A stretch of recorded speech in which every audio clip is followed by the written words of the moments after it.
what I say now is not a substitute for going to see a healthcare professional, and therefore don't treat it as such.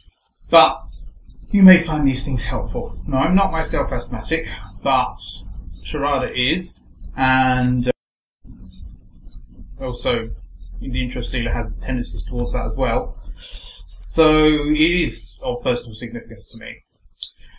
Asthma is defined as reversible narrowing of the breathing passages. What that means basically most of the time is that you get inflammation causing the bronchioles, which are some of the thinner passages, to contract. Because they contract, it's more difficult for air to pass through them. It also means, because it's narrowing, that it's more serious in people who are smaller and also in children than it is in adults of average size. And as such, you can grow out of it. And in fact, my son did grow out of it. One of the things that you need to bear in mind to deal with it, and this is why I'm so far from the camera, is diaphragmatic breathing. Now that works like this. You can train yourself to breathe diaphragmatically by putting one hand there, and then as you breathe,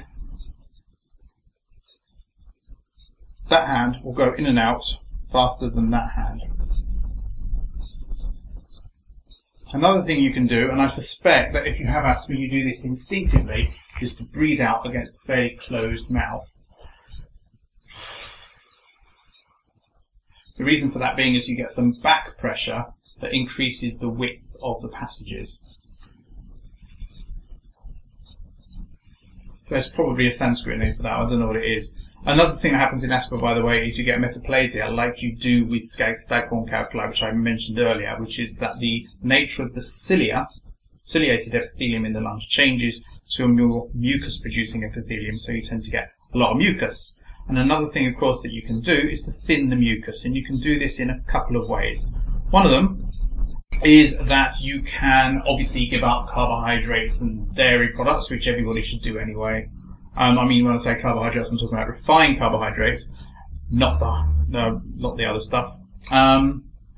So that's one way of thinning it. You can also thin it to some extent, although you have to be careful with this, with garlic and thyme, both of which tend to thin respiratory mucus. What you need to be careful with there is that they are both stimulating expectorants as well, so you may get a coughing, which you don't want, because that can lead to spasm. Speaking of spasm, another thing which can help is herbal relaxants, such as Viburnum opulus. Viburnum opulus is actually one of my favourite herbs. It's amazingly useful as both a skeletal and a smooth muscle relaxant. Obviously, if it's tense in those tubes, those tubes are going to be smaller. So you need to relax those tubes so you've got wider things, and then you can sort of breathe out and in more easily. Another thing you can do is you can train yourself to breathe more slowly. A lot of people, by the way, they have air hunger, which is created by the feeling that you need to expand your accessory muscles of respiration or intercostal muscles more than you do your diaphragm. If you train yourself to breathe diaphragmatically, you will find that that will go away after a while, although it can be very tempting to do that. It's sort of addictive. So, and in fact I'm feeling it now because I'm talking about it, which is quite interesting. That also brings up the question of emotional states, which make things worse, particularly anxiety. That can be dealt with by means of anxiolytics to some extent. Obviously, it's a lot more complicated than that. But an example of that will be a low dose of valerian. Another one will be betony, which is a most unused herb actually. I find it really good. And there are some others such as linden, that's Tilia cordata, which I showed you the other day. Piscidia erythrina, and generally sedative herbs, not ones that are going to make you go to sleep. Humulus, lupulus, hops, forget hops, they're just rubbish, forget them. It's not that they don't work, it's just they're too complicated. Looking on my list, one of the things about asthma is that it tends to use a lot of Schedule 3 herbs. A lot of Schedule 3 herbs tend to be useful for it, more so than most other medical conditions. And Schedule 3 herbs are only available from herbalists by consultation. An example of a Schedule 3 herb that's useful for it is ephedra sinica, which is huang, which has a number of side effects. For example, raising blood pressure, and also make glaucoma worse, can trigger off glaucoma, and there are a number of things. It's like a bit scary herb to use, but it does tend to work very well for asthma. Another one is Lobelia inflata, which obviously has the signature of the inflated bits on the flowers. Lobelia inflata increases the sensitivity of the carotid bodies in the neck to carbon dioxide, so they will tend to stimulate respiration, which is quite a useful thing to have. And another one which I've used loads is Datura stramonium, which is a really fantastic herb for asthma and works really well. Inula helenium to some extent as well. That's not a Schedule 3 herb. So those are the Schedule 3s. Kela, Amivisnaga, that's another one. Also, you want to do the usual allergy stuff, which is, hoover your bed, put your bedclothes in the freezer over day. If you did it overnight, obviously that's not going to work.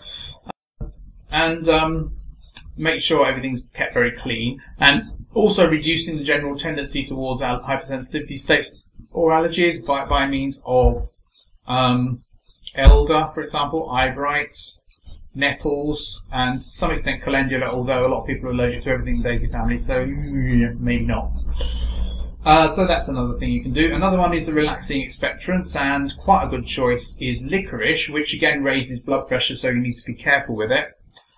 Licorice also is sort of steroidal herb, so that's good, because and it just provides the raw materials for steroids. It's not like a whack of steroids that are going to do something nasty to your body. And it also is generally quite a relaxing and soothing thing, licorice. And the obvious example, which I've used for an acute attack, is very pure chocolate, provided you don't have chocolate at any other time, and that works pretty well. So don't forget, do go and see a healthcare professional if you can about it. Don't just rely on my advice. If you want the Schedule 3 herbs, you are going to have to go to see a herbalist. Sorry about that. I don't like it any more than you do, but that's the situation, sadly, legally in this country. Presumably at some point society will break down and things will get less complicated in that respect, but we can't sort of wait for that. And it'll be fairly near the extinction of the human race anyway, so, I think you might have other things to worry about at that point. So, if you like this video, please rate, comment, share and subscribe. If you dislike it, please tell me why so I can improve. And I'm going to put together a slideshow explaining the male pregnancy thing for the other channel at the moment. I'm not really up to doing a male pregnancy vlog directly right now, but I'm going to put a slideshow together to explain how you would do it. And I'll see you tomorrow.